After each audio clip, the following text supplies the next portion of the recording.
Good morning student, 10th class के students, आप सभी का बहुत बहुत स्वागत है। आज हम इस वीडियो में ग्रामर के आपके सिलेबस के अकॉर्डिंग एक नया पॉइंट पढ़ेंगे, एक नया टॉपिक पढ़ेंगे जिसको हम बोलते हैं, क्या है वो, CLAUSE, क्लोज, यानी हिंदी में बोलेंगे तो उपवाक्य। क्या बोलेंगे? उपवाक्य।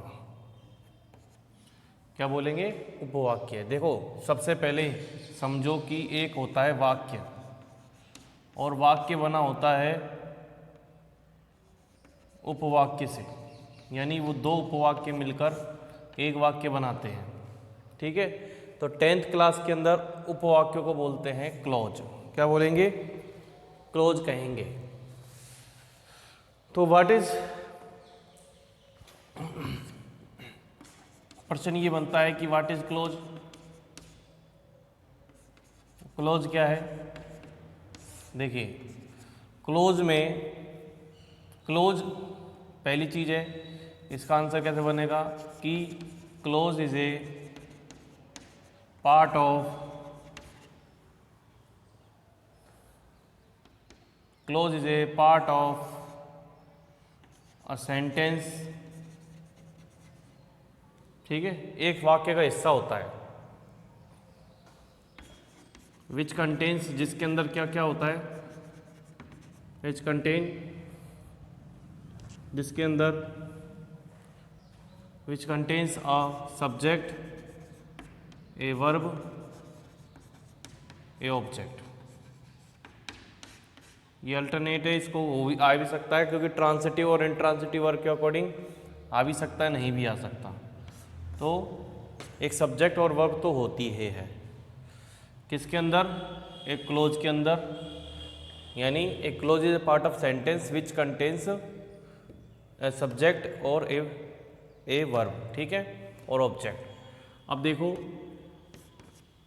क्लोज को पढ़ते समय हमें तीन तरह के वाक्य समझने हैं। एक तो होता है सिंपल सेंटेंस। क्या होता है? Simple sentence. दूसरा होता है कंपाउंड, दूसरा होता है कंपाउंड, तीसरा होता है कॉम्प्लेक्स। ठीक है, अब इनका स्ट्रक्चर देख लो। सिंपल सेंटेंस के तो मतलब होता है कि एक सब्जेक्ट, एक वर्ब, एक ऑब्जेक्ट। ठीक है, कंपाउंड के अंदर और कॉम्प्लेक्स के अंदर सब्जेक्ट, वर्ब और ऑब्जेक्ट प्लस यहाँ पर कोई कंजक्शन पहले भी आ सकती है और सब्जेक्ट, यानी दो सब्जेक्ट वर्ब ऑब्जेक्ट या एक सब्जेक्ट वर्ब ऑब्जेक्ट, और इधर भी सब्जेक्ट वर्ब ऑब्जेक्ट और सब्जेक्ट वर्ब ऑब्जेक्ट होगा। यानी इनमें दो दो उपवाक्य हैं, यानी दो क्लोज है, यहाँ पर सिंगल क्लोज है। तो सिंपल सेंटेंस को हम कह सकते हैं सिंगल क्लोज सेंटेंस। क्या कहेंगे? सिंगल क्लोज सेंटेंस कहेंगे। इसको समझो आप, हम क्लोज पढ़ रहे हैं तो इसको हम उपवाक्य कहते हैं। उपवाक्य क्या होता है कि ये एक सहवाक्य का भाग होता है, is a part of A sentence विच, जिसके अंदर, जो कि जिसमें सब्जेक्ट, वर्ब और ऑब्जेक्ट होता है। हम क्लोज को पढ़ने के लिए सबसे पहले बात करेंगे तीन तरह के वाक्यों की: simple sentence, compound sentence, complex sentence. तो सिंपल सेंटेंस में एक सब्जेक्ट वर्ब होता है, सब्जेक्ट वर्ब ऑब्जेक्ट होता है। कंपाउंड में दो सब्जेक्ट वर्ब ऑब्जेक्ट होते हैं, कॉम्प्लेक्स में भी दो सब्जेक्ट वर्ब ऑब्जेक्ट होते हैं। इनमें डिफरेंस क्या है वो हम आगे बात करेंगे, लेकिन इसके अंदर तो सब्जेक्ट वर्ब ऑब्जेक्ट एक ही है। क्यों? इसलिए इसको सिंगल क्लोज सेंटेंस कहेंगे, क्योंकि इसमें एक ही उपवाक्य होता है, सब्जेक्ट और ऑब्जेक्ट। तो ये क्या हो जाता है? Simple sentence. समझ में आ रहा है आपको? तो क्लोज में सबसे पहले देखेंगे सिंपल सेंटेंस होता क्या है। जैसे आपको पता है कि एक सब्जेक्ट, यानी आप कहोगे कि ही इज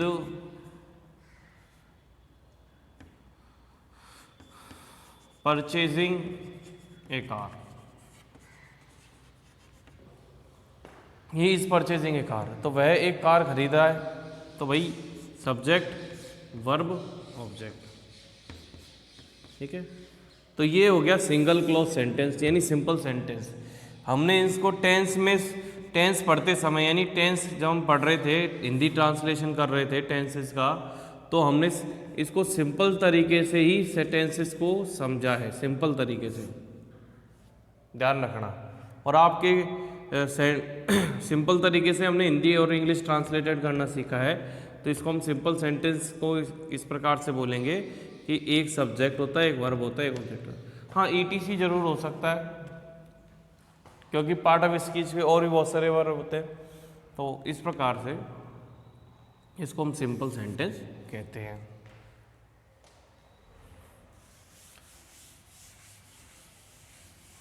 उसके बाद हम बात करते हैं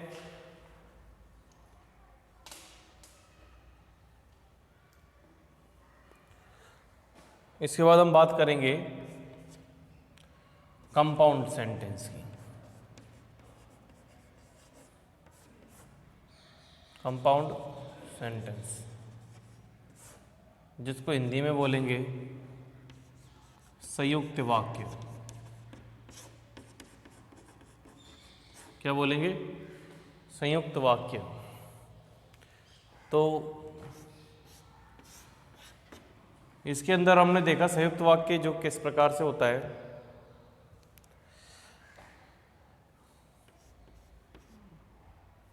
और सेंटेंस, एक सेंटेंस है विच हैज टू क्लॉज, जिसमें दो या उससे ज़्यादा, टू और मोर, टू क्लॉज और more, comma, not dependent to each other in meaning, in meaning.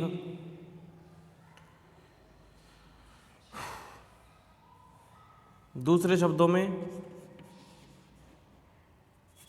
कि द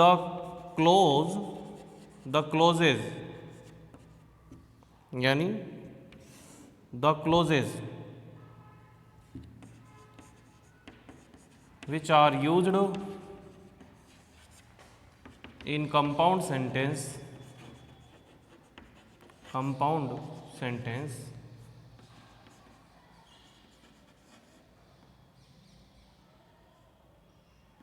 वो आर क्या है? वो आर फ्री हैं, आर फ्री इन मीनिंग, अर्थ में वो स्वतंत्र हैं, किसी पे डिपेंड नहीं है।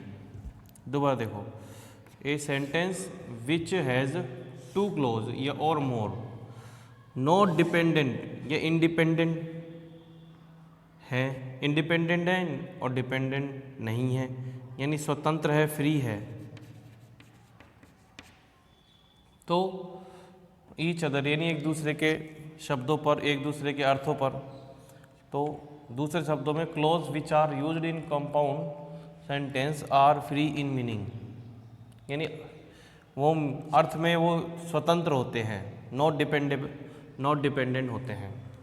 तो इनके लिए क्या ये तो इसका हो गया डेफिनेशन। अब देखो कंपाउंड सेंटेंस कैसा होता है। You are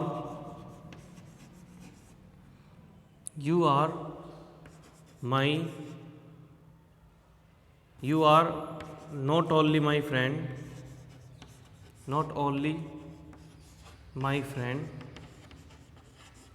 but also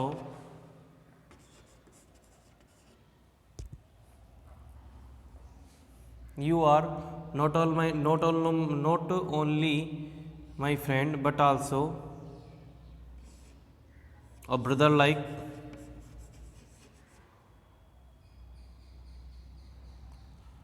also like a brother,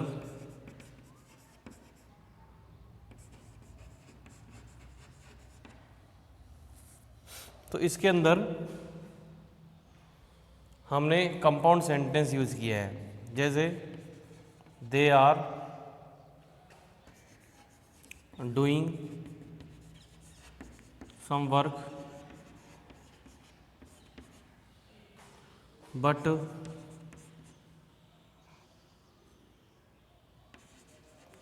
are members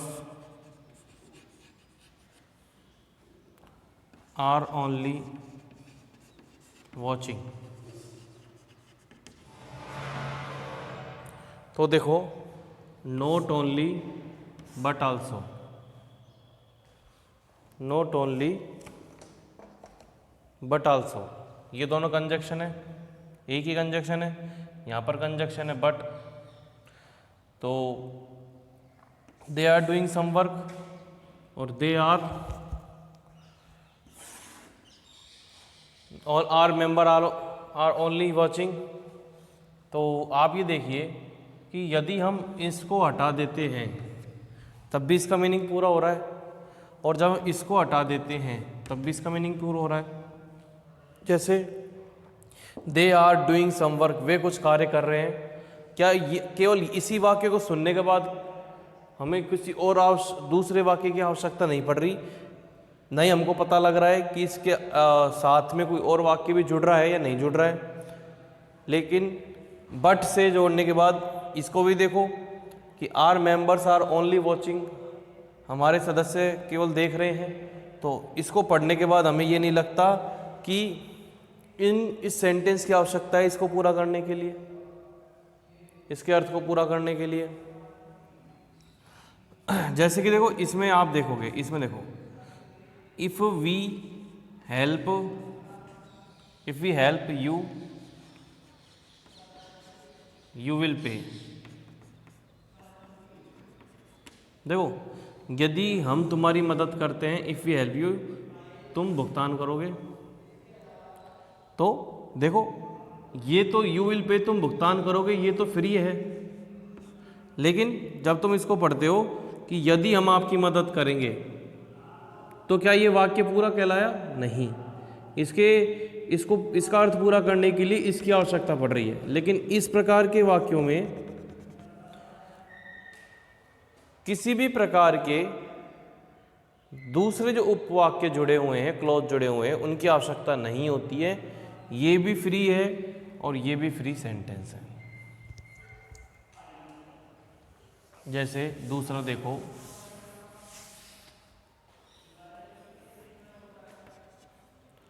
Mohan is a teacher and you are a doctor. अब देखो, ये दोनों ही फ्री हैं अपने अर्थ के लिए, किसी की आवश्यकता नहीं है, ध्यान रखना।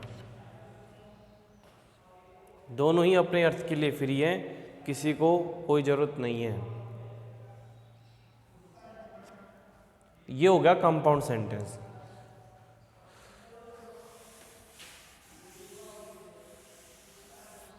ठीक है। अब कंपाउंड सेंटेंस के बाद आता है complex.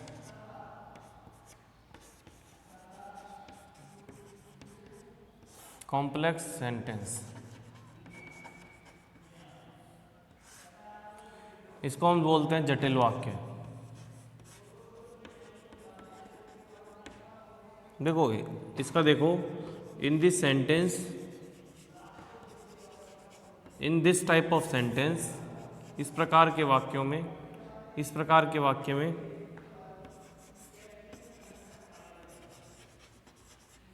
In this type of sentence one clause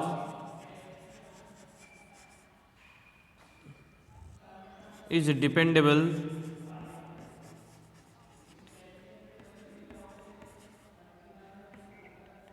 to another,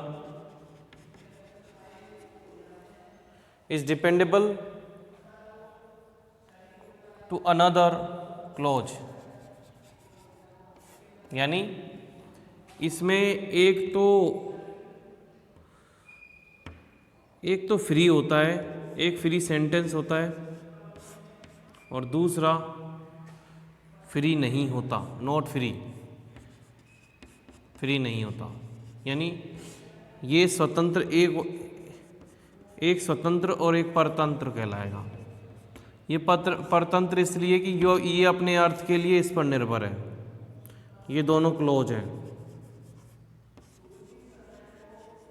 और दोनों क्लोज मिलकर बनता है एक कॉम्प्लेक्स सेंटेंस।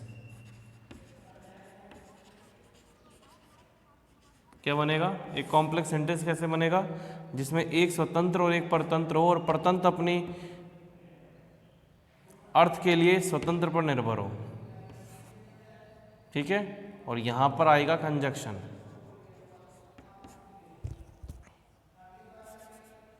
यहां पर आएगा conjunction, close first close second, जिसमें एक स्वतंत्र है एक परतंत्र है, इन दोनों को मिलकर बनेगा कॉम्प्लेक्स सेंटेंस। यानी in this type of sentence one clause is dependable to another clause. तो एक क्लोज दूसरे पर डिपेंडेबल होता है दूसरे क्लोज के ऊपर, तो इसको हम कॉम्प्लेक्स सेंटेंस कहते हैं।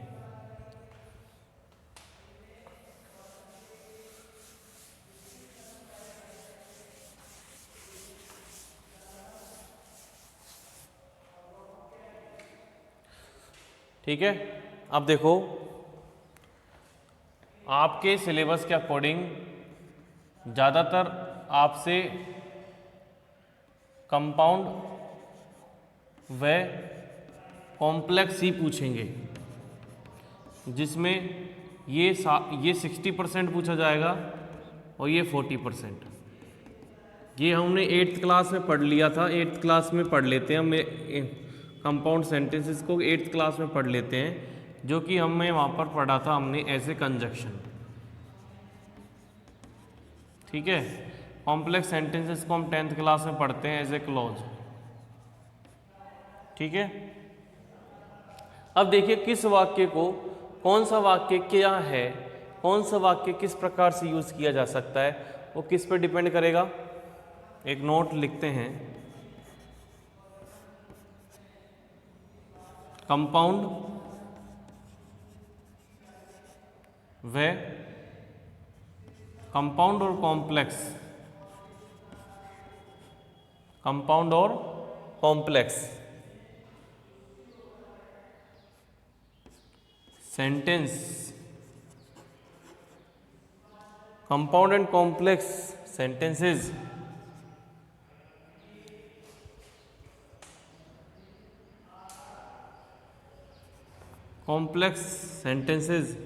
compound and complex sentences are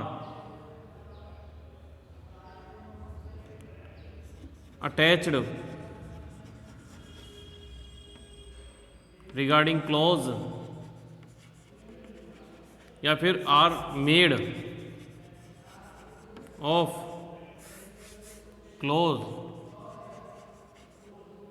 clauses। यानी कंपाउंड और कॉम्प्लेक्स जो होते हैं वो किसके बने होते हैं? क्लोजेस से जुड़े होते हैं या बने होते हैं। ठीक है, बोथ हैव, यानी बोथ का मतलब कंपाउंड और complex, have, both have different conjunction,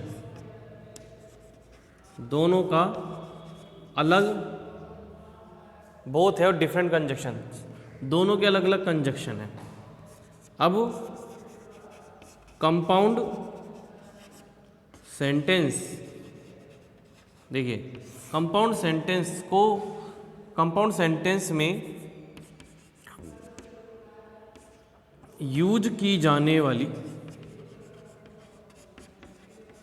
compound sentence में यूज की जाने वाली कंजक्शन को कोऑर्डिनेटिंग, कंजक्शन को कोऑर्डिनेटिंग, कंजक्शन को कोऑर्डिनेटिंग कंजक्शन कहा जाता है। कोऑर्डिनेट का मतलब होता है दोनों ही अपने लेवल पर स्वतंत्र वाक्य होने चाहिए। इसलिए ऐसे वाक्य जो दोनों अपने अर्थ में स्वतंत्र हैं, इसलिए उनको जोड़ने वाली जो कंजक्शन होगी वो भी कोऑर्डिनेटिंग कंजक्शन होगी। तो कंपाउंड सेंटेंस के अंदर जो कंजक्शन यूज़ की जाती है उन्हें कोऑर्डिनेटिंग कंजक्शन कहते हैं।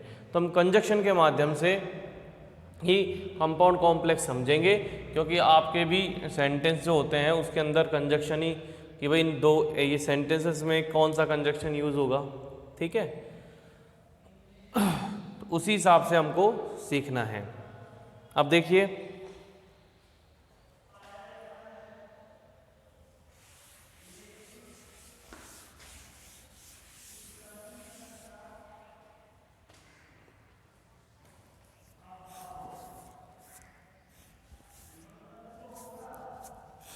जो कंपाउंड सेंटेंस है